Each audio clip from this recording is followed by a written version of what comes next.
الأنبياء وسيد المرسلين سيدنا محمد وعلى آله وأصحابه أجمعين اللهم صل على سيدنا محمد وعلى آل سيدنا محمد كما صليت على إبراهيم وعلى آل إبراهيم في العالمين إنك حميد مجيد أعوذ بالله من الشيطان الرجيم بسم الله الرحمن الرحيم إن الله عنده علم الساعة وينزل الغيث ويعلم ما في الأرحام وما تدري نفس ماذا تكسب غدا وما تدري نفس بأي أرض تموت إن الله عليم خبير. قال المؤلف والمفسر رحمه الله تعالى أدام النفع بعلومه وعلومكم في الدارين آمين إلى أن قال الإمام أحمد حدثنا زيد بن الحباب قال حدثني حسين بن واقد قال حدثني عبد الله بن بريدة سمعت أبي بريدة يقول سمعت رسول الله صلى الله عليه وسلم يقول خمس لا يعلمهن إلا الله عز وجل إن الله عنده علم الساعة وينزل الغيث ويعلم ما في الأرحام وما تدري نفس ماذا تكسب غدا وما تدري نفس بأي أرض تموت إن الله عليم خبير. هذا حديث صحيح الإسناد ولم يخرجوه.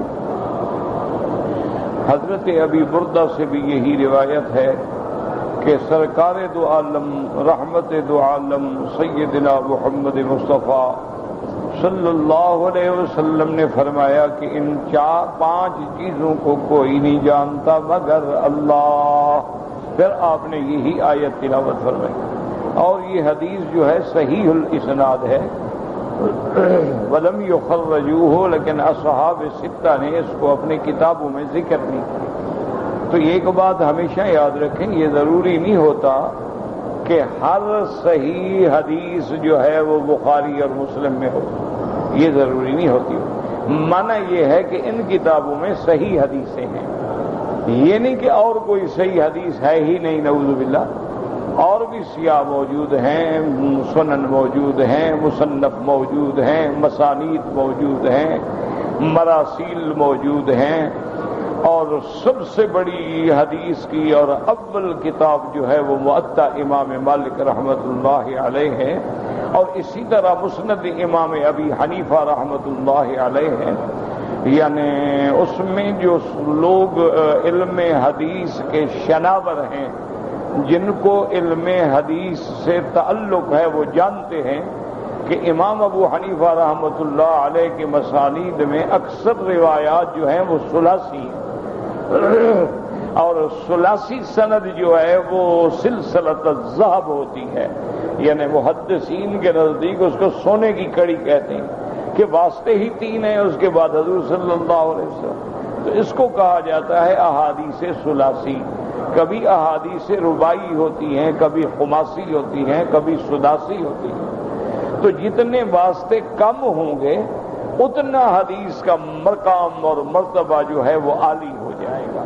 کہ جتنے واسطے سرکار دو عالم سے رحمت دو عالم سے صلی اللہ علیہ وسلم مثلا اب میرے اور حضور کے درمیان میں 100 واسطہ ہے آپ کے اور حضور کے درمیان میں 90 واسطہ ہے تو 90 والا زیادہ قوی ہے. اسی طرح بعض علماء دیوبند کی سند جو ہے وہ ایک استاد ہیں جو جن تھے چونکہ جنوں میں بھی تو محدثین ہیں نا. جنات میں بھی صحابہ ہیں حضور کے صحابی ہیں جنات میں تابعین ہیں جنات میں محدثین ہیں جنات میں مجتہدین ہیں جنات میں ائمہ فقہا ہیں جنات میں قراء ہیں، جتنے ہمارے اندر یعنی مقامات ہیں وہ جنوں میں بھی موجود ہیں۔ تو ایک عالم جو تھے، ان کے استاد جو تھے وہ جن تھے، اور ان کو براہ راست صحابہ سے تعلق تھا، تو انہوں نے پھر ان سے پڑھا تو واسطہ کم ہو گیا حضور صلی اللہ علیہ وسلم پر، تو اس لیے اس سند کو بڑا عالی سند سمجھا جاتا۔ جیسے مثلا میرے والد صاحب رحمۃ اللہ علیہ، تو جب شاہ عبد الغنی محدث دہلوی رحمۃ اللہ علیہ کی صاحبزادی حج پہ تشریف لے آئیں، تو والد صاحب کو پتہ چلا کہ حضرت شاہ عبد الغنی دہلوی رحمۃ اللہ علیہ کی صاحبزادی حج پہ آئی ہیں، تو معلوم کیا تو مدینہ شریف میں تھی۔ تو اس دور میں مدینہ شریف جانا جو ہے یہ بڑا امتحان تھا، عاشق ہی جاتے تھے، میرے جیسے نہیں جاتے تھے۔ وہ تو ایک ایک مہینہ لگتا تھا، دو دو مہینے لگتے تھے، کبھی 15 دن لگتے تھے، راستے میں بارش آ گئی بس آپ بیٹھ گئے، نہ پل ہے نہ آپ گزر سکتے ہیں، بیٹھے ہوئے ہیں۔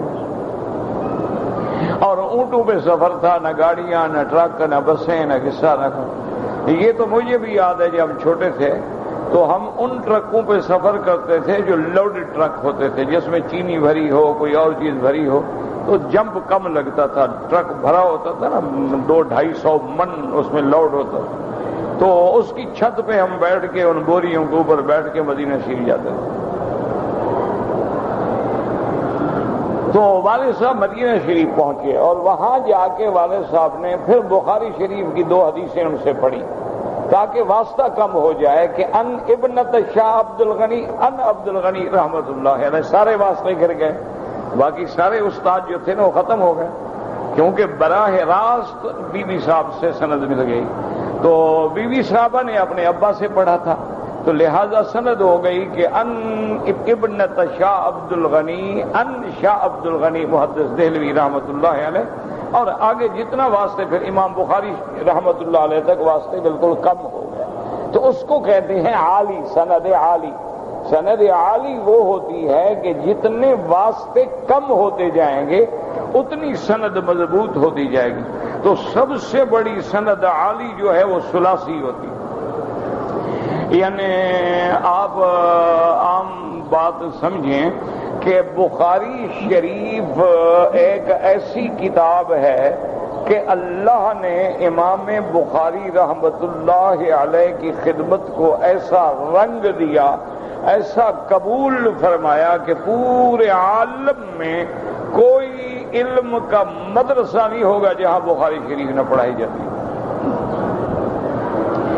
تو بخاری شریف میں آپ یوں اندازہ کریں کہ امام بخاری رحمت اللہ علیہ نے 2 لاکھ حدیثوں کو پڑھا، 1 لاکھ کے قریب یاد کیا، ان 1 لاکھ میں 6000 حدیثوں کو منتخب کیا۔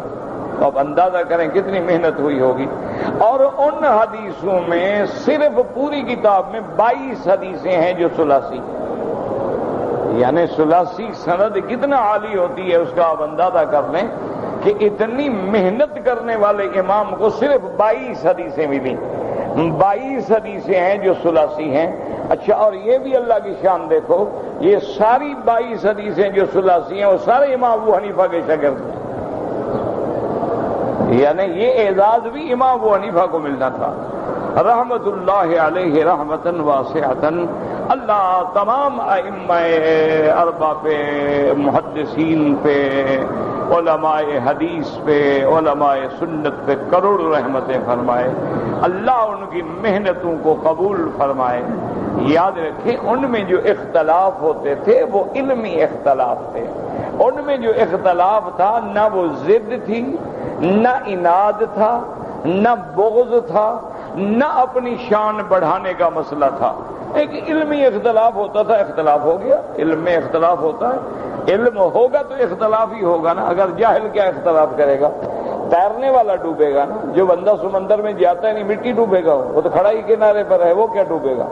جو بندہ سمندر میں اترے گا وہی ڈوبے گا، تو لازمی بات ہے کہ جتنا زیادہ علم حدیث سے تعلق ہوگا تو اختلاف تو پیدا ہوگا، اور اختلاف تو صحابہ میں بھی پیدا ہو گیا، اختلاف تو تابعین میں بھی پیدا ہو گیا، اختلاف تبع تابعین میں بھی پیدا ہو گیا، یعنی اختلاف تو کبھی کبھی رائے میں حضرت ابو بکر اور حضرت عمر میں بھی پیدا ہو گیا۔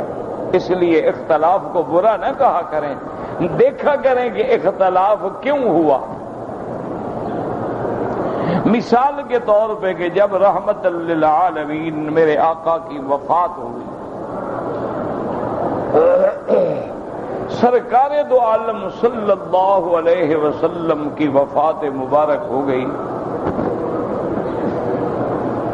سیدنا امیر المؤمنین حضرت عمر رضی اللہ عنہ اب کری ہے، حضرت عمر اب کری۔ اس لیے حضور نے فرمایا کہ میں نے کچھ لوگوں کو دیکھا خواب میں کہ بعض لوگوں کے قمیض تو ہیں لیکن ان کے پستانوں سے اوپر ہیں، بعض لوگوں کے قمیص ہیں پستانوں سے نیچے ہیں، بعض لوگوں کے قمیص ہیں جو اور نیچے ہیں۔ فرمایا پھر میں نے عمر کو دیکھا تو اس کی قمیض جو ہے وہ تو بالکل زمین پہ پڑی تھی۔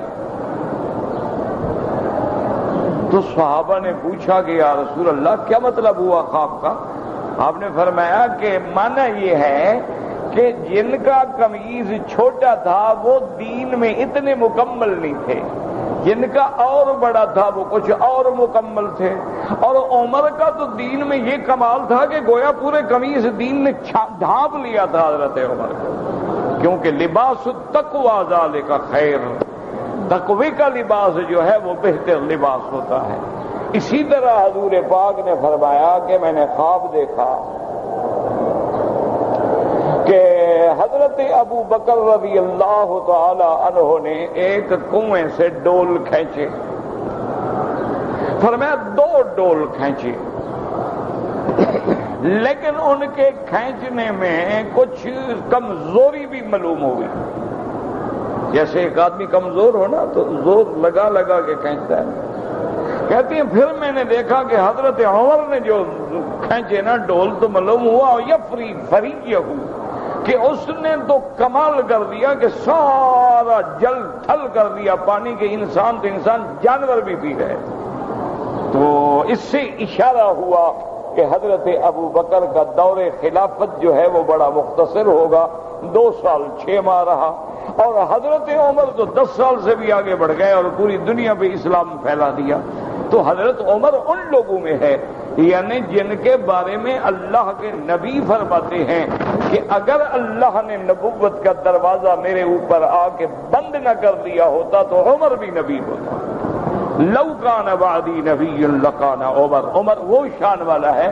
حضور کی وفات سن کے لوگوں نے کہا عمر سے کہ سرکار دو عالم فوت ہو گئے۔ غلط کہتے ہو، کیسے فوت ہو گئے؟ عمر جیسا آدمی، کہتے ہیں نا جی امام ابو حنیفہ یوں کہتا ہے، امام شافعی یوں کہتا ہے، وہ سچ کہتے ہیں، تمہارا دل اندر سے بغض سے بھرا ہوا ہے، ان میں کوئی جھوٹ نہیں کہتا، وہ تو ائمہ ہدا ہیں، اللہ ان کی قبروں پہ کروڑوں رحمتیں فرمائے۔ آج کل بھی بڑا ہوتا ہے، جی ایک مولوی نے یہ فتویٰ دے دیا، ایک مولوی نے یہ فتویٰ دے دیا، یہ دیکھو جی مولوی ایسی باتیں کرتے ہیں۔ مولویوں کا قصور نہیں ہوتا میرا بھائی، اگر تم سوال میں اگر لگا دو گے تو جواب میں تو مگر لگ جائے گا نا۔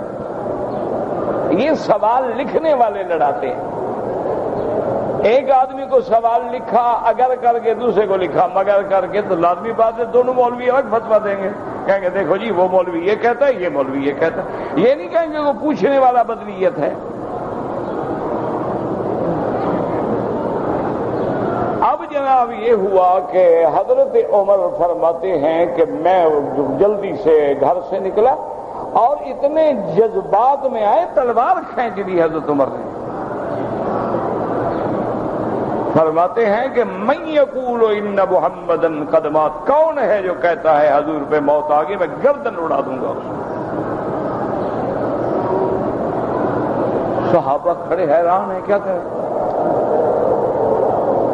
وجہ کیا تھی کہ حضرت عمر کے دل میں دماغ میں خیال تھا کہ حضور تو خاتم النبیین ہیں، آپ کی نبوت قیامت تک ہے، موت کیسے آ گئی؟ بس علمی بات تھی، دماغ میں بیٹھ گئی کہ سید جو ہیں وہ تو خاتم النبیین ہیں، اور حضور کی نبوت جب قیامت تک ہے تو مانا حضور کی زندگی بھی قیامت تک ہے۔ اگر اللہ عیسیٰ علیہ السلام کو زندہ رکھ سکتے ہیں تو محمد مصطفیٰ کو کیوں نہیں؟ بس حضرت عمر کے دماغ میں بات آ گئی، تلوار لے کے کھڑا ہے جوان۔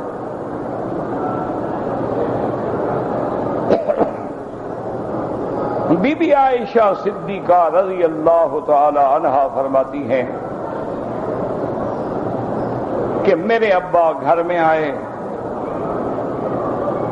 سرکار دو عالم کے چہرے مبارک سے چادر ہٹائی اور آپ کی پیشانی مبارک پہ بوسہ دیا،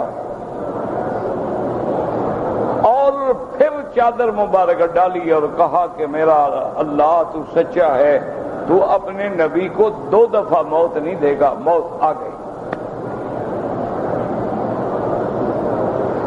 حضرت صدیق باہر آئے، دیکھا کہ عمر تلوار لے کے کھڑا ہے، حضرت نے پرواہ ہی نہیں کی، سیدھا ممبر پہ گئے۔ اور چونکہ ممبر حضور کے حجرے کے بالکل سامنے ہے، سامنے بی بی عائشہ کا حجرہ ہے، اب حضور حضرت ابو بکر بی بی عائشہ کے گھر سے نکلے، ساری دنیا اکٹھی ہو گئی کہ کوئی خبر تو ہے نا۔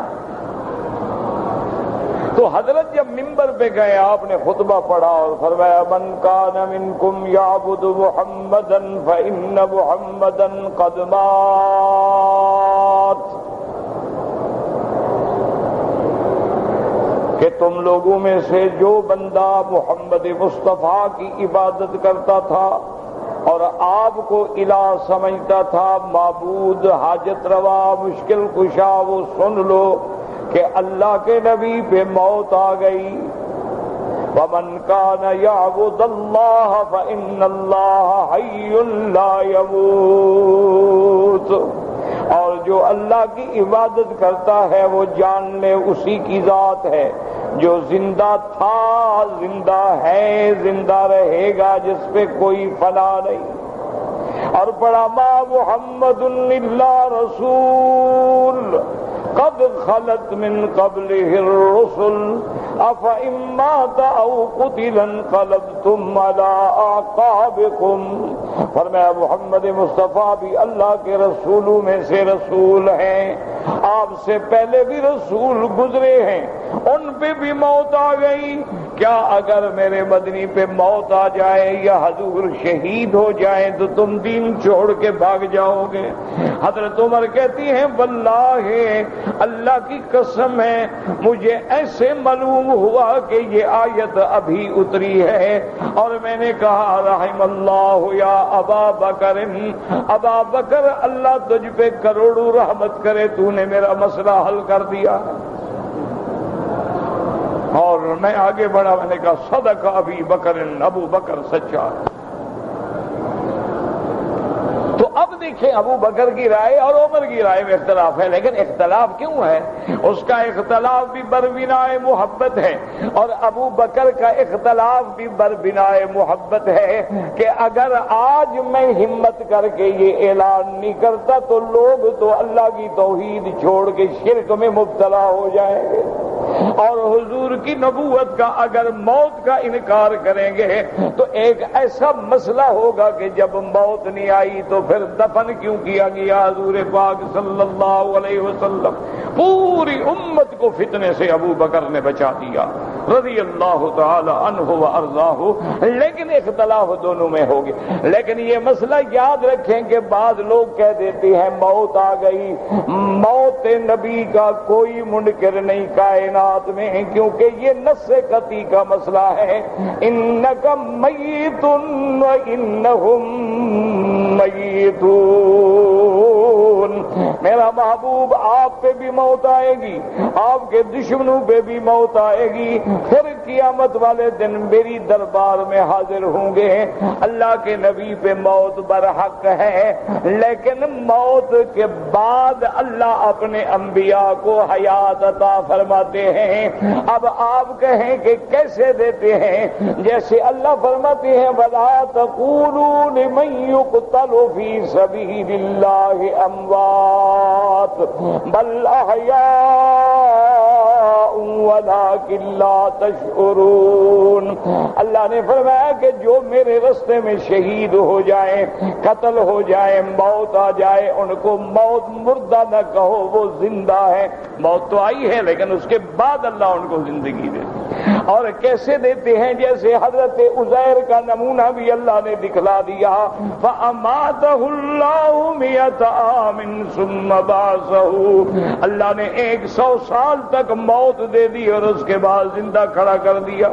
تو اللہ موت کے بعد بھی حیات دینے کے قائل ہیں، قادر ہیں، اس لیے انبیاء حیات ہوتے ہیں، اور ان کی حیات جو ہے شہداء کی حیات سے کروڑوں درجے اعلیٰ، برتر اور زیادہ اولا ہوتی ہے، کیونکہ شہید کی بیوی سے نکاح جائز ہے، محمد کی بیوی سے نکاح جائز نہیں ہے۔ شہید کا میراث تقسیم ہوگا لیکن میرے مدنی محمد کا ورثہ تقسیم نہیں ہوگا، کیونکہ نبی کی حیات جو ہے وہ زیادہ اقوا ہے۔ جیسے حیات زیادہ اقوا ہے، جیسے شان زیادہ اقوا ہے، اسی طرح ان کی قبر کی حیات بھی زیادہ اقوا ہے۔ تو اس لیے خلط نہ کیا کریں۔ موت کا انکار تو کفر ہے، وہ تو اللہ کا قرآن ہے۔ موت برحق ہے لیکن موت کے بعد اللہ حیات نہیں دے سکتے۔ جیسے سورج ڈوبنے کے بعد کیا نہیں نکلتا؟ اچھا، جب سورج ڈوب جاتا ہے چاند نکل آتا ہے، حالانکہ چاند تو سورج سے روشنی لیتا ہے، سورج تو ہے نہیں، چاند کیسے روشنی لے رہا ہے؟ معلوم ہوا وہ ہم سے تو چھپ گیا ہے لیکن اپنے مرکز پہ موجود ہے، وہ حرکت کر رہا ہے اور چاند کو روشنی پہنچا رہا ہے۔ اب چاند جب زمین کے نیچے آ گیا تو سورج جو ہے وہ ظاہر ہو گیا، لیکن یہ نہیں ہوتا کہ ان کا تعلق جو ہے وہ ٹوٹ جائے۔ اسی طرح علیین میں ارواح ہوں اور اللہ تبارک و تعالیٰ ان کا تعلق جو ہے وہ صاحب قبر سے جوڑ دیتے ہیں۔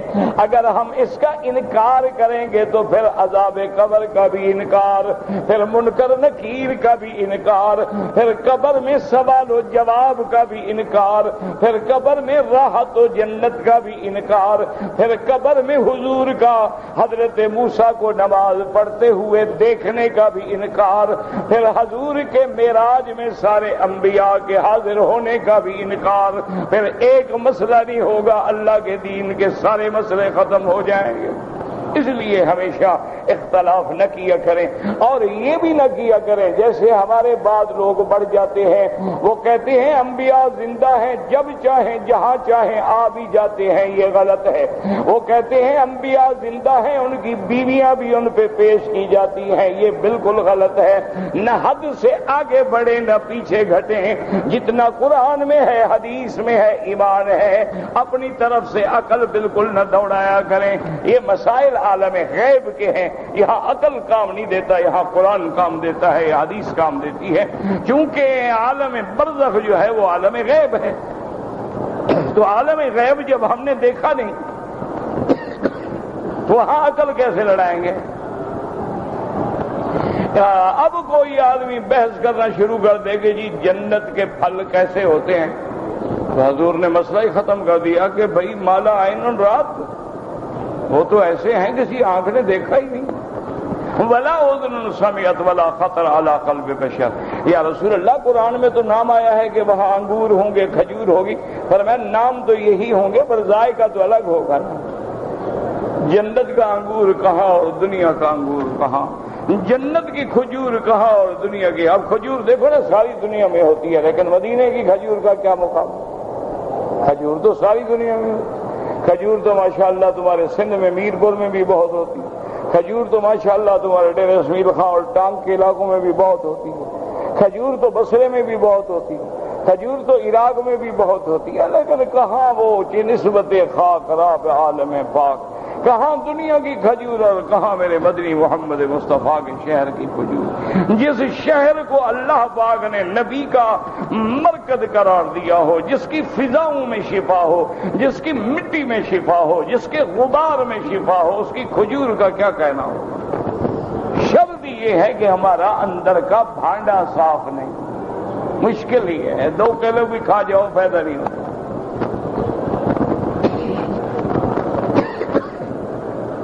جیسے کسی کو بیماری ہوتی ہے نا، صفرا ہو جائے، جتنا میٹھا کھلاؤ گا تو یار کیا ہے میٹھا کیوں نہیں، اس کو میٹھی چیزیں بھی کڑوی لگتی، تو اسی لیے ہمارا اندر اتنا گندا ہو گیا ہے بدعت سے، گناہوں سے، لوگوں کی عورتوں کو دیکھ دیکھ دیکھ دیکھ کے آنکھیں بھی گندی ہو گئی ہیں اور دل بھی پلید ہو گئے۔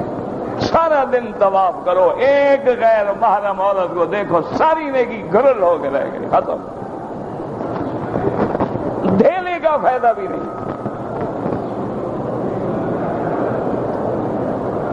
یہ اس طرح ہے، بزرگوں نے اس کی مثال دی ہے۔ انہوں نے کہا کہ تمہارے گھر کی چھت پہ ٹینکی ہو، 2000 گیلن پانی آتا ہو، لیکن تمہاری بلڈنگ میں صرف ایک ٹونٹی جو ہے وہ کھلی رہ جائے، تو انشاءاللہ جب رات عشاء کے بعد گھر جاؤ گے تو پانی ختم، کہ وہ بہہ رہا ہے بہہ رہا ہے، تھوڑا تھوڑا بہہ رہا ہے، بہہ تو رہا ہے۔ یہی وجہ ہوتی ہے، نماز پڑھی نور آ گیا، قرآن پڑھا نور آ گیا، ذکر کیا نور آ گیا، طواف کیا نور آ گیا، غیر محرم عورتوں کو دیکھا سیاہی آ گئی، سارا نور ختم۔ ایک شمع جلا دو، ایک بات سمجھو،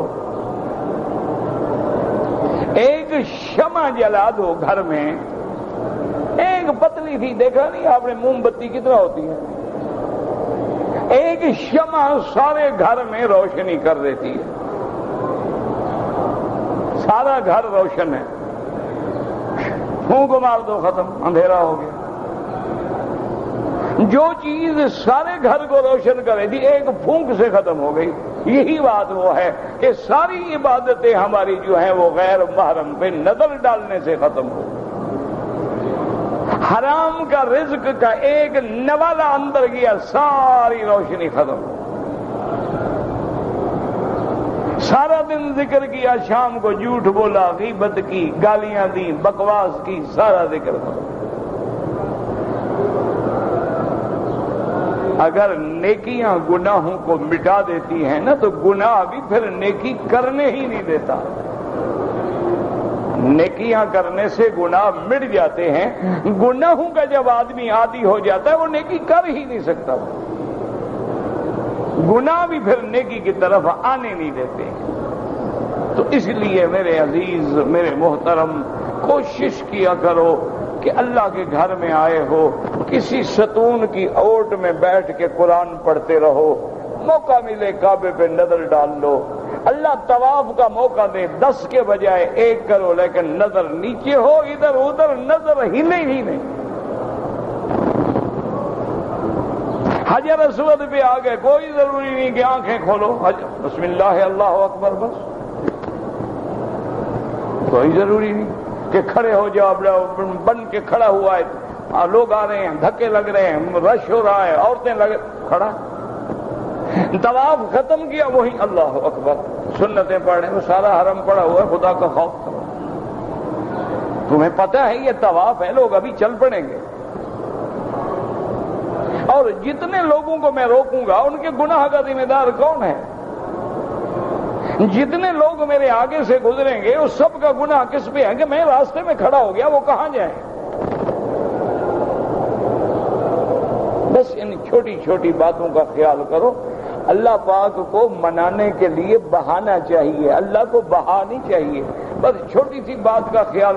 اب ایک بزرگ نے کتنی اچھی بات کی، انہوں نے کہا کہ غیر محرم عورت کو دیکھنے میں گناہ ہوگا یا نہیں؟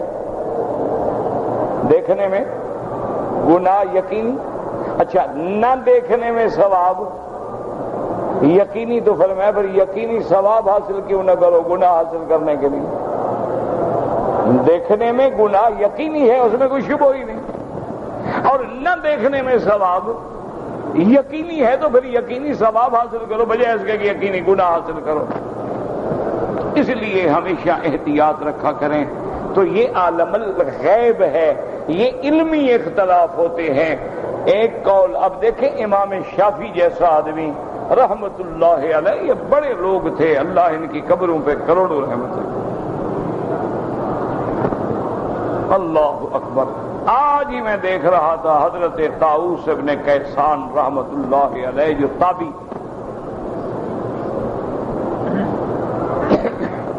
جب ابھی مسلمہ حشام بادشاہ تھا، اس نے لوگوں سے کہا کہ کوشش کرو کہ کوئی صحابی زندہ ہے؟ انہوں نے کہا صحابہ میں کوئی زندہ نہیں۔ انہوں نے کہا کوئی تابعی زندہ ہو؟ انہوں نے کہا ہاں ایک تابعی ہو۔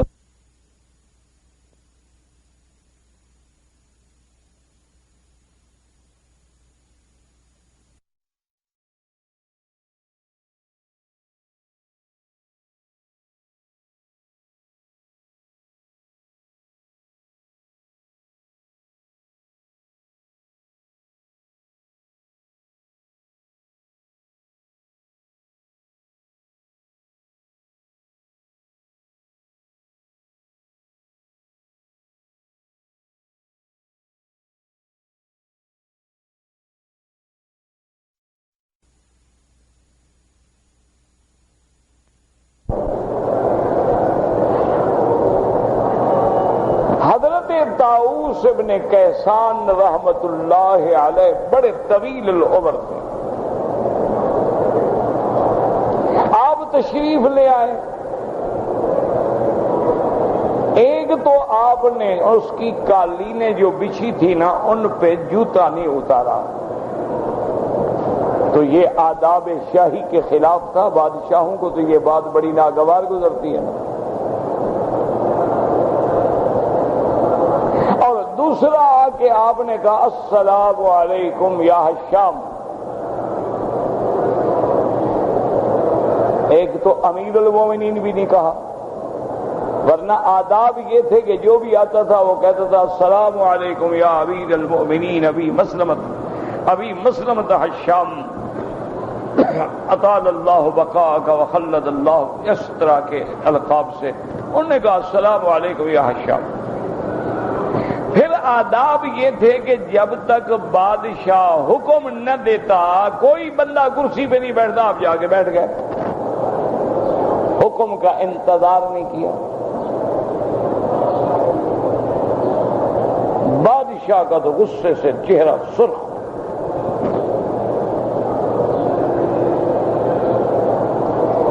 اس نے کہا طاؤوس ابن کیسان تم ہو؟ اس نے کہا میں۔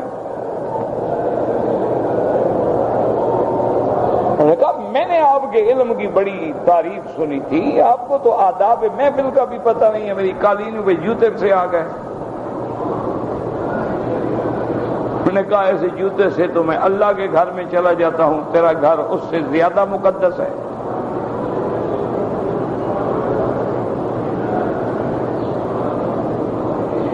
بادشاہ چپ ہو گیا۔ اس نے کہا آپ کیا کہے؟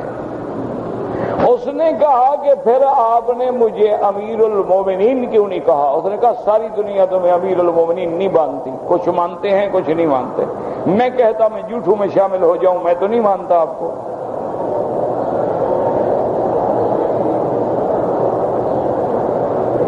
اس نے کہا کہ پھر تم نے ادب کا تقاضا ہے مجھے کنیت سے پکارتے ہوئے نام کیوں لیا؟ اس نے کہا اللہ نے اگر قرآن میں یا زکریا یا پیغمبروں کا نام لیا ہے تو ان کی تو کوئی شان میں کمی نہیں ہوئی، اور اللہ نے پتہ ہے کنیت کے ساتھ کس کو یاد کیا ہے؟ اس نے کہا مجھے کیا؟ اس نے کہا تبت یدا ابی لہب، کنیت کے ساتھ تو ابی لہب کو یاد کیا ہے جو جہنمی ہے۔ تو میں تمہیں کنیت سے پکارتا، خوش ہوتے تم؟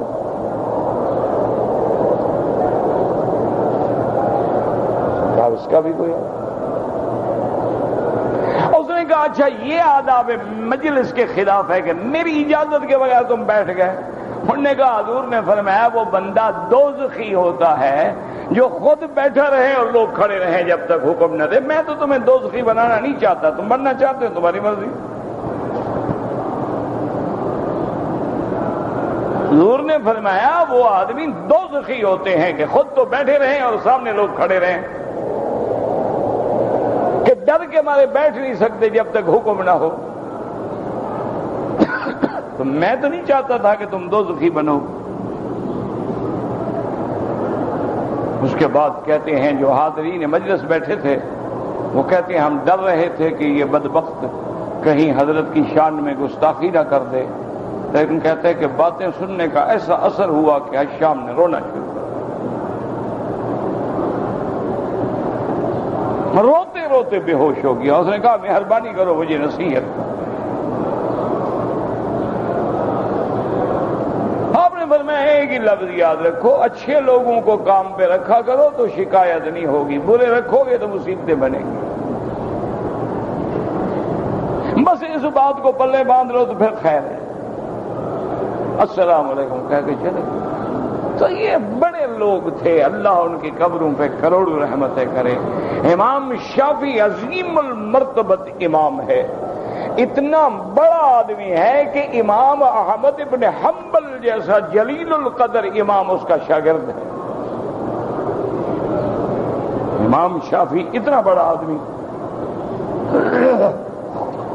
لیکن ان کی کتابیں کھول کے دیکھ رہے ہیں، ان کے دو قول ہیں، قول قدیم قول جدید، ایک پرانا فتویٰ ایک نیا فتویٰ۔ کیا مطلب؟ جب آپ مصر میں آئے، مصر میں شادی کی، مصر میں رہ گئے، مصر میں کتابیں ملی، مصر میں مطبع ملے، کتب خانے ملے، مطالعہ بڑھا، اپنے قول چھوڑ دیا، نیا قول اختیار۔ ان میں ضد نہیں ہوتی، عناد نہیں ہوتا۔ ہم تو ایک مسئلہ پکڑ لیتے ہیں، بس اسی کے پیچھے لگ جاتے ہیں، جو نہ مانے بس وہ تو نعوذ باللہ، بس وہ تو ایمان سے بھی گیا اور اہل سنت سے بھی گیا اور کافر ہو گیا، خلاص انا للہ وَإِنَّا إِلَيْهِ رَاجِعُونَ۔ اللہ تبارک و تعالیٰ سے دعا کیا کرو اللہ رحم فرمائے اور اللہ ہمیں دین پہ چلنے کی اور دین کو سمجھنے کی بھی توفیق عطا فرمائے۔ حدیث پڑھنا بھی نعمت ہے، لیکن حدیث کا سمجھنا جو ہے وہ نعمت۔ اور حدیث کس کو کہتے ہیں؟ کلام محمد مصطفیٰ صلی اللہ علیہ وسلم۔ اور بادشاہوں کا کلام تمہیں سمجھ نہیں آتا، لوگ اقبال کا کلام نہیں سمجھ سکتے، میرے محبوب کا کلام ایسے سمجھ آ جائے گا جب تک عشق محمد نہ ہو سینے میں، کیسے سمجھ آ سکتا؟ سب سے پہلی چیز ہے کہ جس کا کلام سمجھ رہے ہو اس سے عشق ہے، محبت ہے، اس کے عشق میں دیوانے ہو جاؤ، پھر دیکھو کہ اللہ کیسے فرزانے بنا دیتا، پھر عقدے کھلتے چلے جاتے ہیں۔ اب دیکھیں آمنہ کا لال ہے، 40 سال گزر گئی، ایک دن مدرسے میں قدم نہیں رکھا، النبی الامی کے لقب سے سرفراز ہوئے، خود کہیں نہ پڑھے اور پورے عالم کو پڑھا دیا۔ یعنی آپ اندازہ فرمائیں کہ غار میں بیٹھے جبریل آتا ہے، فرماتے ہیں مانا بیکار، میں تو پڑھا ہوا نہیں ہوں۔ اللہ نے فرمایا میرا محبوب آپ پڑھے ہوئے تو نہیں ہیں، لیکن میں نے تو آپ کے ذریعے پوری دنیا کو پڑھانا ہے۔ آپ معلم قوم نہیں ہیں، آپ معلم عرب نہیں ہیں، آپ معلم مکہ نہیں ہیں، آپ معلم مدینہ نہیں ہیں، آپ تو معلم امت ہیں قیامت تک۔ وَيُعَلِّمُهُمُ الْكِتَابَ وَالْحِكْمَةَ وَيُزَكِّيهِمْ، آپ نے تو ساری امت کو پڑھانا۔ اسی لیے یاد رکھو یہ اللہ کا کعبہ ہے، میں تو ایک چھوٹا سا طالب العلم آدمی ہوں، لیکن میں دعوے سے چیلنج کرتا ہوں، اور میں نے الحمدللہ یورپ میں بھی ہر دنیا کے ہر ملک میں الحمدللہ چیلنج کیا ہے، اور آج تک کسی نے جواب نہیں دیا کہ بھئی مجھے مہربانی کر کے یہودی ہیں یا نصرانی ہیں یہ بتائیں کہ آج جو ترقی تم نے حاصل کی ہے ہوائی جہاز بنانے میں، بمبار بنانے میں، 52 بنانے میں، F-16 بنانے میں، سٹار وار قائم کرنے میں، اور صاروخ کے ذریعے چاند پہ پہنچنے میں، مشتری پہ کمندیں ڈالنے میں، تم نے یہ ساری ترقی عیسیٰ علیہ السلام کے زمانے میں کیوں نہیں کی؟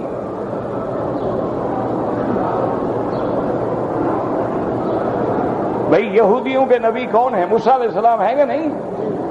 بھئی ہمارے بھی نبی ہیں، ہمارا تو ایمان ہے نا، ہم تو تمام انبیاء کے غلام ہیں۔ حضرت موسیٰ علیہ السلام کے ماننے والے یہود ہیں۔ حضرت موسیٰ علیہ السلام کے زمانے میں تو انہوں نے ایک چھوٹی سی کشتی بھی نہیں بنائی جو آج جہاز بنا رہے ہیں۔ حضرت موسیٰ علیہ السلام کے زمانے میں تو انہوں نے کھلونا بھی نہیں بنایا جو آج ماشاءاللہ آسمانوں اور سمندروں پہ جا کے اور جناب چاند ستاروں پہ جا کے کمنڈے ڈال رہے ہیں۔ وجہ کیا ہے؟ آخر ہمیں جواب تو دیں بھی، تم عیسائی ہو، عیسیٰ علیہ السلام کے زمانے میں تمہیں یہ ترقی کیوں نہیں ملی؟ یہودی ہو، موسیٰ علیہ السلام کے زمانے میں تمہیں یہ راز کیوں نہیں ملے؟ وجہ کیا ہے کہ یہ راز کھولنے والا صرف ایک نبی ہے، محمد مصطفیٰ احمد مجتبیٰ۔ اس نے آ کے سبق پڑھایا کہ ایٹم کیا ہوتا ہے۔ الم تر کیف فعل ربک باصحاب الفیل۔ اس نے آگے بتایا وَأَرْسَلَ عَلَيْهِمْ طَيْرًا أَبَابِيلَ تَرْمِيهِمْ بِحِجَارَةٍ مِّن سِجِّيلٍ، کہ پرندے آئے، چھوٹے چھوٹے کنکر لائے، ہاتھیوں پہ ڈالے اور ہاتھیوں کو برباد کر دیا۔ اب تم ایٹم کے ذرے پہ پہنچے۔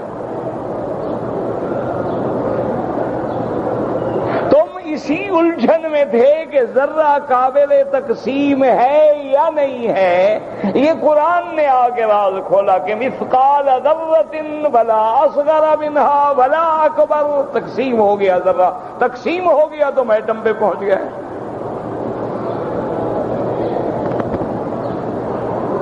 تم نے میزائل بنائے، کہاں سے تمہیں ملا؟ وہ نظریہ ملا کہ ابلیس کو جا کے اس کی ذریت نے کہا، انہوں نے کہا کہ ابلیس ہمارے سردار، ہم تو مارے گئے۔ کیا ہو گیا؟ انہوں نے کہا ہم نے جو خلا میں بنائے تھے اپنے ٹھہرنے کی جگہ، انا کنا نقعد منها مقاعد للسمع فمن يستمع الآن يجد له شهابا رصدا۔ اب ہم پر تو میزائلوں کی بارش ہو جاتی ہے۔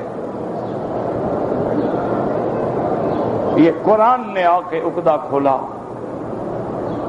سب سے بڑا گائناکالوجسٹ جو ہے دنیا کا عالمی، جس کی کتابیں پڑھی جاتی ہیں میڈیکل یونیورسٹی میں، اس نے کہا کہ جب میں نے قرآن کی یہ آیت پڑھی کہ ثم خلقنا النطفة علقۃ، کہ نطفے کو ہم علقہ بناتے ہیں، علقہ کو مضغہ بناتے ہیں، اس کے بعد فقط سے ہڈیاں بناتے ہیں، ہڈیوں پہ گوشت چڑھاتے ہیں، پھر ہم روح پھونکتے ہیں۔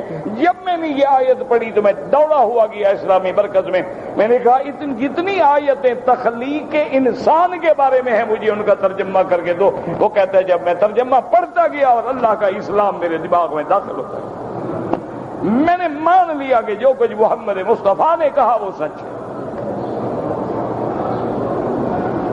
اس نے کہا ہم تو آج تک اس کو مانا بھی نہیں دے سکے تھے جو اللہ کے قرآن نے بتلایا ہے کہ پہلے کیا ہوتا ہے؟ پہلے پانی ہوتا ہے، صلب سے نکلتا ہے، پھر ہم اس کو جعلناہ فی قرار مکین، پھر ہم اس کو ایک خاص مقام پہ محفوظ کرتے ہیں، پھر وہ نطفہ سارے بدن میں پھرتا ہے۔ اسی لیے حکم ہے نا کہ میاں بیوی ملے تو غسل کرو۔ اور بھائی جیسے پیشاب آتا ہے، پیشاب تو زیادہ ہوتا ہے، مادہ منویہ تو تھوڑا سا ہوتا ہے، پیشاب ہو تو استنجا کرو اور مادہ منویہ نکلے تو غسل کرو۔ وجہ کیا ہوتی ہے کہ مادہ منویہ سارے بدن میں پھرتا ہے، پیشاب سارے بدن میں نہیں پھرتا ہے، تو اس لیے اللہ نے وہاں حکم دیا کہ سارے بدن پہ پانی ڈالنا ہوگا، چونکہ نطفہ اندر ساری گردش کر چکا ہے۔ تو میں نے وہ کہتا ہے حیران ہو گیا کہ محمد عربی النبی الامی مکے میں پیدا ہوئے جہاں پرائمری سکول نہیں تھا، اس نے وہ مسئلے حل کر دیے جو میں پی ایچ ڈی ہو کے حل نہیں کر سکا۔ معلوم ہوتا ہے وہ سچا نبی ہے، اللہ نے حل کیا۔ یہ سارے راز کس نے حل کیے؟ آپ دیکھتے ہیں ایک بہت بڑا زرعی یعنی زراعت کا ماہر جو ہے اپنی دنیا کا عالمی ماہرین میں سے، وہ کہتے ہیں میں اسلام کیسے لایا؟ میں اس بات پہ تحقیق کر رہا تھا کہ کبھی کبھی ایسے ہوتا ہے نا جی، ہم ایک پھولوں کی لائن لگاتے ہیں، پھر ادھر لائن لگاتے ہیں، گھر میں لان بناتے ہیں نا، کبھی پھول ادھر ہے، کبھی ادھر ہے، کبھی ادھر ہے، تو کبھی ادھر والا ادھر ہو جاتا ہے۔ یہ کیسے ہو جاتا ہے بھائی؟ وہ کہتے میں اسی پہ ریسرچ کر رہا تھا کہ اللہ کے قرآن کی آیت میں نے سنی کہ وَأَرْسَلْنَا الرِّيَاحَ لَوَاقِحَ، اللہ فرماتے ہیں بعض ہوائیں ہم ایسی چلاتے ہیں جو حمل ٹھہرانے والی ہوتی ہیں کہ وہ ہوائیں بیج کو اٹھا کے دوسری مادہ میں ڈال دیتی ہیں، اس کو حمل ہو جاتا ہے۔ کہتا ہے جب میں نے یہ آیت پڑھی میں نے کہا صدق رسول اللہ، محمد مصطفیٰ تم سچے ہو، تمہیں اللہ نے بتایا ہے، ورنہ تمہیں کیا پتا ہے کہ ہوائیں حمل ٹھہراتی ہیں؟ آپ تو مکے میں ہیں، آپ نے تو پڑھا ہی نہیں زراعت، آپ نے تو کبھی کاشتکاری نہیں کی، آپ نے تو کبھی ہل نہیں چلایا، آپ نے تو کبھی زمین میں دانا نہیں بویا، آپ کو کیسے پتا ہے؟ تو معلوم ہوا کہ بتلانے والا خدا ہے اور آگے پہنچانے والا محمد مصطفیٰ ہے۔ اس کا خدا بھی سچا ہے، محمد مصطفیٰ بھی سچا ہے علیہ الصلوۃ والتسلیم۔ تو یاد رکھیں یہ سارے عقدے جو ہیں جو فلسفیوں سے حل نہ ہوا، جو عقدہ وروں سے کھل نہ سکا، بتلا دیا کملی والوں نے اپنے چند اشاروں میں۔ تو محمد مصطفیٰ کی حدیث کو سمجھنے کے لیے پہلے عشق رسول پیدا کرو۔ جب تک حضور سے محبت نہیں ہوگی حدیث نہیں آئے گی۔ یاد رکھو، لاکھ اپنے آپ کو دعوے کرتے رہو حدیث کے، پہلے نبی سے عشق کرو۔ بے عشق محمد جو محدث ہیں جہاں میں آتا ہے بخار ان کو بخاری نہیں آتی۔ دعا کرو اللہ ہمیں بھی حضور کا عاشق بنا دے اور حضور کے عشق کا کوئی کروڑواں حصہ بھی نصیب ہو جائے، حضور کی زندگی میں محبت نصیب ہو اور مرنے کے بعد شفاعت نصیب ہو۔ وصلی اللہ تعالی علی خیر خلقہ سیدنا محمد وآلہ وصحبہ اجمعین۔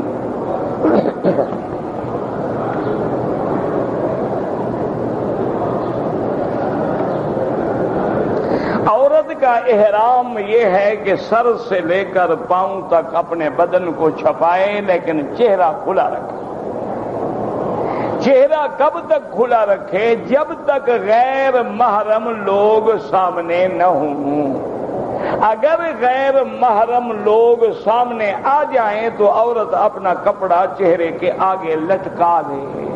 جیسے بی بی عائشہ فرماتی ہیں کہ جب ہم احرام باندھ کے آئے، اذا حازین الرجال، جب لوگ ہمارے سامنے آ جاتے، سدلنا علی وجوہنا، ہم اپنے کپڑے کو آگے لٹکا لیں۔ لٹکانے کا معنی یہ ہوتا ہے کہ مثلا یوں لٹکا لیا، اب وہ چہرے کو لگے گا بھی نہیں اور پردہ بھی ہو جائے گا۔ یہ معنی ہوتا ہے کہ نقاب نہ پہنے جو چہرے پہ باندھا ہوتا ہے، جیسے معنی یہ ہوتا ہے کہ آگے کپڑا لٹکا لے، پردہ بھی قائم رہے اور چہرے کو بھی نہ لگے۔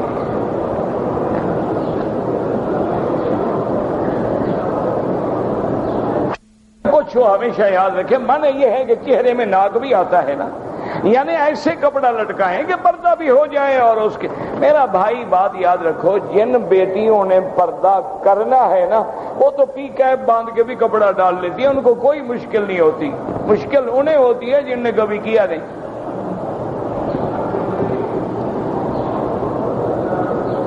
دیکھو نا ہم دیہاتی لوگ ہیں، مثلا دیہاتی ہم لوگ رات کو لنگی میں کے بغیر ہم سو نہیں سکتے۔ ہمیں آپ شلوار پہنا دیں، پاجامہ پہنا دیں، رات کو کھڑے رہیں گے نیند نہیں آئے گی۔ دیہاتی لوگ ہیں ہم، ساری زندگی جٹ لوگ ہیں، لوگیاں چادریں باندھنے والے۔ اچھا، جن لوگوں کو عادت ہے شلوار پاجامے میں سونے کی، سلیپنگ سوٹ اور گاؤن پہننے کی، وہ مجالے لنگی پہن کے سو سکیں؟ ان کو پاجامے کے بغیر نیند نہیں آتی۔ ہے عجیب قوم، رات کو پجامہ ضروری، دن کو نکر۔ وہ کیسی سمجھدار قوم ہے، کہتے ہیں نا یہ انگریز بڑا سمجھدار ہے، میں کہا واقعی سمجھدار ہے۔ اس کو مہنجو دڑوں سے کوئی پرانا پتھر مل جائے، لاکھوں روپے خرچ کر کے لے جائے گا، باپ پرانا ہو جائے تو پھینک دے گا۔ کتنا سمجھدار ہے وہ، اینٹیک ہو گیا، باپ اینٹیک نہیں ہوا۔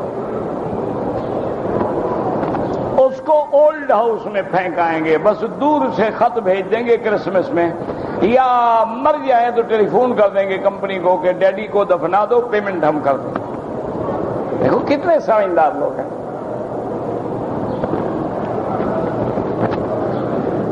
کچھ دوست جو ہیں کپڑے کا کاروبار کرتے ہیں، وہ زکوٰۃ میں پیسے دینے کے بجائے کپڑا تقسیم کرتے ہیں، بالکل جائز ہے، آپ کپڑا تقسیم کریں، راشن تقسیم کریں، گندم تقسیم کریں، لیکن شرط یہ ہے جس کو دینا ہو اس کو مالک بناؤ۔ ڈاکٹر اپنی خدمت جو ہے وہ زکوٰۃ کے عوض میں دے سکتا ہے، بالکل نہیں کہ پیسے گھر رکھے رہیں، خدمت میں جان حاضر ہے۔ بلبل بھتیجے کی ہے، جان اللہ کی ہے۔ زکوٰۃ حضرت مال پہ ہوتی ہے، بدن پہ نہیں ہوتی ہے۔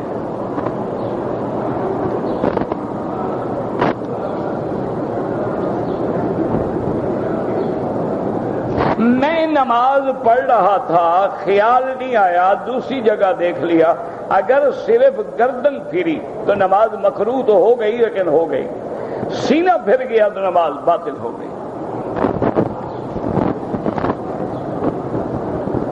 عورت حالت حیض میں ہوتی ہے، نماز نہیں پڑھتی، جب پاک ہو جائے تو نمازیں قضا کرے نہیں۔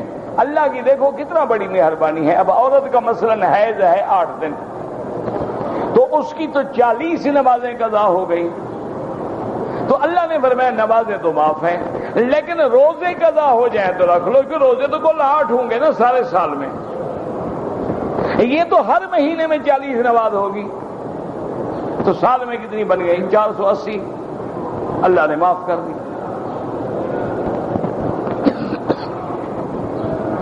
جتنے عائشہ سے عمرہ کرتے ہیں ٹھیک ہے، امام ابو حنیفہ اور امام شافعی رحمۃ اللہ علیہ کے نزدیک ٹھیک ہے، اور امام احمد ابن حنبل فرماتے ہیں کوئی ضروری ہو، مجبوری ہو، ورنہ نہ کرے۔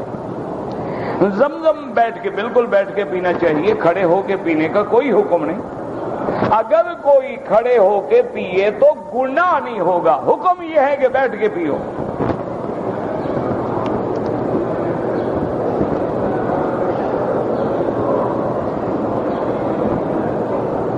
اگر کوئی حاجی 5ویں دن جمعرات کو کنکریاں مار کے مکہ روانہ ہو جائے، کوئی جرمانہ، کوئی دم نہیں۔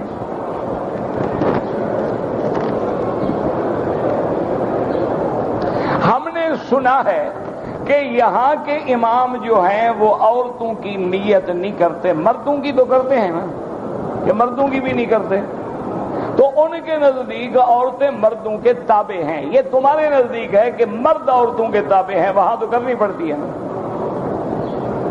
جتنا اللہ کے قرآن میں حکم ہے یا ایھا الذین آمنوا، یا ایھا الذین آمنوا، مردوں کو حکم ہوتا ہے، عورت تابع ہوتی ہے۔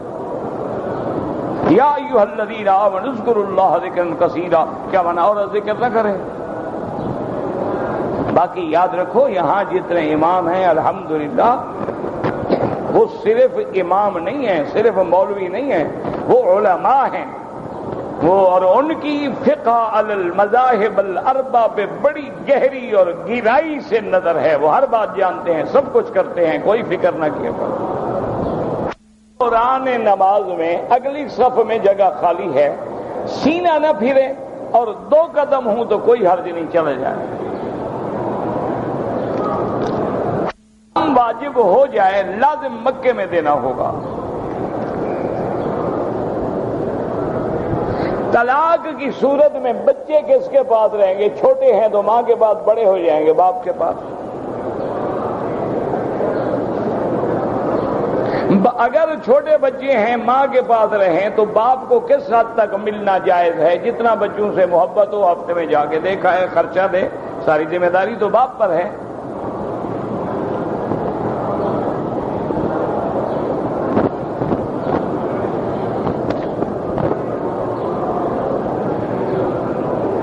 مرنے والے کے لیے دعا کی جائے بالکل کی جائے، خیرات کی جائے بالکل کی جائے، سارا سال کی جائے۔ ہم تو کہتے ہیں یہ کل خانیاں اور جمعراتیں نہ بنایا کرو، سارا سال خیرات کرو، کون کس نے منع کیا؟ نماز جنازہ کے بعد میت کے لیے دعا کرنا بالکل بدعت ہے۔ جنازہ تو خود دعا ہے، اور کون سی دعا کرے گا؟ اللہم اغفر لحینا و میتنا، یہ کیا ہے؟ تو اگر اس دعا پہ اعتبار نہیں تو بعد والی کا کیا اعتبار ہے؟ نبی کی دعا پہ تو تمہیں اعتبار نہیں، مولوی کی دعا پہ اعتبار ہے، اور اس کا کیا کیا جائے؟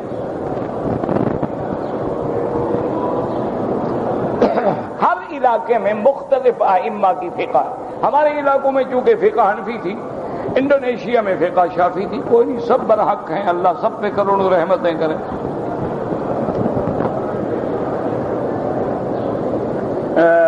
مفاہیم یجب ان تصح میں نے پڑھی ہی نہیں تو میں کیا رائے دے سکتا ہوں۔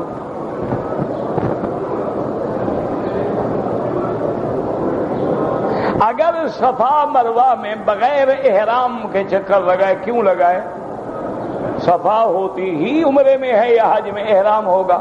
ہاں، حج میں جب اگر آدمی نے مینا میں احرام کھول دیا تو کپڑے پہن کے بھی جائز ہے، ایسے تھوڑا ہے کہ بلا وجہ چکر لگاتا رہے۔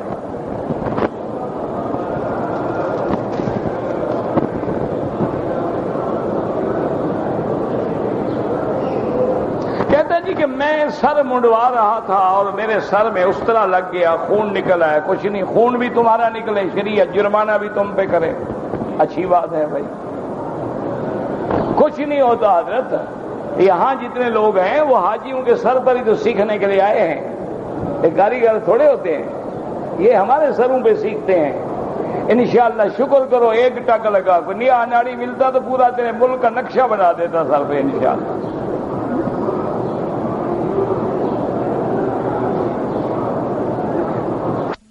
مجھے مؤسسہ کے کام میں مکے آیا ہوں، مجھے وہ کھانے اور رہائش کے لیے 100 ریال دیتے ہیں، اگر میرے پیسے بچ جائیں وہ تمہارے ہیں، تم چاہے 10 ریال میں گزارا کرو، انہوں نے تمہیں 100 ریال دیا ہے۔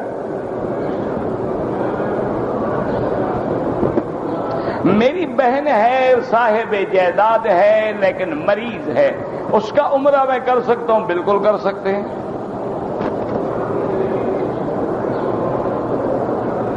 عصر کے بعد اگر ہم عمرہ کریں تو حنفی مسلک میں افضل ہے کہ مغرب کے بعد 2 رکعت پڑھیں، لیکن اگر کوئی پڑھ لے تو کوئی کفر اسلام کی جنگ نہیں ہے، وہ بھی جائز ہے۔ جمعہ کی پہلی اذان 11:30 بجے وہ اعلان ہوتا ہے، اصل اذان بعد میں ہوتی ہے۔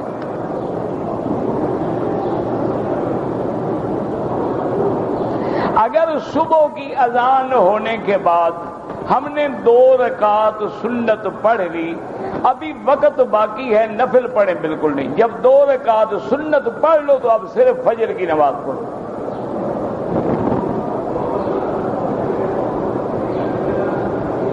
کہتے میں الحمدللہ درود بھی پڑھتا ہوں، تہجد بھی پڑھتا ہوں، لیکن خیالات آتے ہیں۔ یہی تو دلیل ہے تیرے ایمان کی، اگر اندر ایمان نہ ہو تو ڈاکو ڈاکہ ڈالے کیوں؟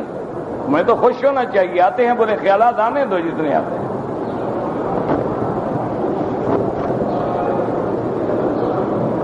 بوڑھی عورت ہے، نماز کی پابندی نہیں کرتی، بیٹا سختی کرے گھر سے نکال، بالکل ناجائز ہے۔ ماں تو کافرہ بھی ہو تو گھر سے نہیں نکال سکتے ہو، ادب سے کہو، محبت سے کہو، پیار سے کہو۔ تم کون ہو ڈانٹنے والے اپنی بوڑھی ماں کو؟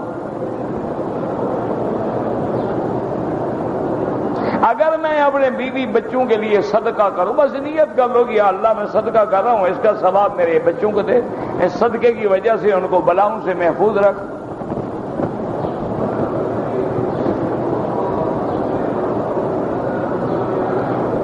میں نے حج کے لیے جب آیا تھا تو کپڑوں میں آیا جدے سے، پھر حج کا احرام میں نے مسجد عائشہ سے جا کے باندھا، بالکل ٹھیک ہو گیا۔ عمرہ نفلی عبادت ہے، جس کے لیے بھی کریں ہو سکتا ہے۔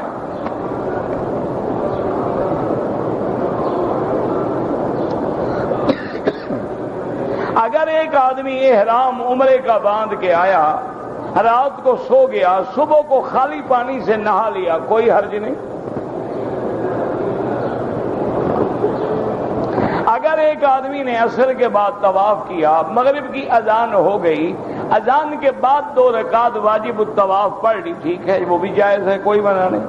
ربنا تقبل منا انك انت السميع العليم وتب علينا انك انت التواب الرحيم اللهم فرج هم المهمومين، نفس كرب المكروبين، واقض الدين عن المدينين، واشفنا واشفنا واشفنا واشف مرضانا ومرضى المسلمين. اللهم انا نعوذ بك من البرص والجذام والجذام والجذام والجذام والجذام والجذام والجذام والجذام والجذام والجذام والجذام والجذام والجذام